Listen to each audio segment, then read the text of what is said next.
দলের মহাসচিব এবং দল থেকে আগে জানানো হয়েছে, দোয়া চাওয়া হয়েছে। অনেক মানুষ, প্রধান উপদেষ্টা সহ উপদেষ্টা মণ্ডলীর সদস্যরাও অনেকে ওনার জন্য দোয়ার জন্য দেশবাসীর প্রতি আহ্বান জানিয়েছেন, সেজন্য আমরা কৃতজ্ঞতা প্রকাশ করছি। অন্যদিকে আমরা ওনার সুস্থতার জন্য আপনাদের মাধ্যমে সবাইকে অনুরোধ করব যে এই হসপিটাল একটি হাসপাতাল, এখানে দেশনেত্রী বেগম খালেদা জিয়া ছাড়া আরও 300 জন রুগী ভর্তি আছে, যাতে রুগীদের চিকিৎসা কার্যক্রম কোনো অবস্থাতেই ব্যাহত না হয়। সেই জন্য দলীয় নেতাকর্মী শুধু নয়, বাংলাদেশের ক্রিয়াশীল সকল রাজনৈতিক দলের সিনিয়র নেতৃবৃন্দ সার্বক্ষণিকভাবে ওনার খোঁজ নিতে আসছেন। ইমোশন আছে, আবেগ আছে, ওনার প্রতি ভালোবাসা আছে। সেই জন্য সেটার প্রতি শ্রদ্ধা জানিয়ে আমরা সবাইকে অনুরোধ করব, হসপিটালে যথাসম্ভব কম ভিড় করে আপনারা যার যার অবস্থানে থেকে যার যার ধর্ম অনুযায়ী মহান রাব্বুল আলামিন এর কাছে ওনার আর সুস্থতার জন্য আপনারা দোয়া করবেন এবং হাসপাতালের চিকিৎসক, নার্স, কর্মকর্তা কর্মচারীদেরকে চিকিৎসা কার্যক্রম যাতে সঠিকভাবে ওনারা পরিচালনা করতে পারে সেই জন্য আপনারা সবাই সহযোগিতা করবেন। বিশেষ করে সংবাদকর্মী ভাইয়েরা, আপনারা যে নিরন্তর পরিশ্রম করে বিগত 6টি বৎসর যাবৎ দেশনেত্রী বেগম খালেদা জিয়ার অসুস্থতার বিষয়ে সার্বক্ষণিকভাবে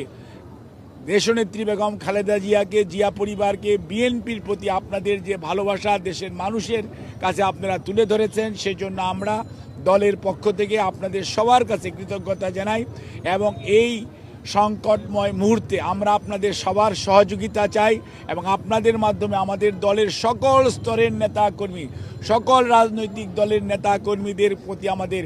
একটাই অনুরোধ, সবাই চলুন আমরা দায়িত্বশীল আচরণ করি এবং রোগীর চিকিৎসার জন্য সর্বোৎকৃষ্ট যে সহযোগিতা প্রয়োজন সর্বোচ্চ সংযম এবং ধৈর্যের পরিচয় দেই। ইনশাআল্লাহ এত মানুষের দোয়া আল্লাহ রাব্বুল আলামিন নিশ্চয়ই দেশনেত্রী বেগম খালেদা জিয়াকে সুস্থ করবেন এবং আপনাদের মাধ্যমে ভারপ্রাপ্ত চেয়ারম্যান জনাব তারেক রহমান আপনাদেরকে অনুরোধ করার জন্য বলেছেন যে উনি সার্বক্ষণিকভাবে যেমন এই চিকিৎসার যেমন খোঁজখবর নিচ্ছেন এবং উনি সার্বক্ষণিকভাবে এই চিকিৎসার ব্যাপারে সর্বোত্তম সহায়তা এবং ওনার চিকিৎসার ব্যাপারে শুধু বললেই হবে না যে দেশের মানুষ, দেশের বাইরের অনেক রাষ্ট্রপ্রধান, অনেক সরকার প্রধান, অনেক দেশ তাদের আগ্রহের কথা, তাদের যে উৎকণ্ঠার কথা তারা প্রকাশ করেছে এবং সেই জন্য ভারপ্রাপ্ত চেয়ারম্যান মহোদয় সবার প্রতি কৃতজ্ঞতা জানিয়েছেন এবং সবার সহযোগিতা চেয়েছেন আমাদের দলের ভারপ্রাপ্ত চেয়ারম্যান জনাব তারেক রহমান। চিকিৎসা করার দায়িত্ব হসপিটালের চিকিৎসা কর্মীর, স্বাস্থ্যকর্মী যারা আছে, ভালো করার মালিক আল্লাহ রাব্বুল আলামিন এবং মনে রাখতে হবে চিকিৎসার ব্যাপারে উনার জন্য সারা পৃথিবীর নয়, সারা পৃথিবীতে সবচেয়ে ভালো যে চিকিৎসা ব্যবস্থা করা প্রয়োজন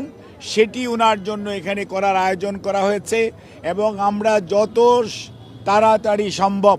যখনই শারীরিকভাবে চিকিৎসকরা, বিশেষ করে মেডিকেল বোর্ড, এই দেশি বিদেশি চিকিৎসকদের সমন্বয়ে গঠিত এই মেডিকেল বোর্ড এই ওনাকে দেশের বাইরে নিয়ে যাওয়া ব্যাপারে কোনো ধরনের পরামর্শ দিবেন আপনাদের মাধ্যমে, আমরা তখন সবাইকে আমরা জানাবো। আর এই মুহূর্তে ওনাকে যদি এইটুকুই বলতে পারি, ওনার অবস্থা গত 3 দিন 27, 28, আজকে 29 তারিখ, আলহামদুলিল্লাহ ওনার অবস্থা একই পর্যায়ে আছে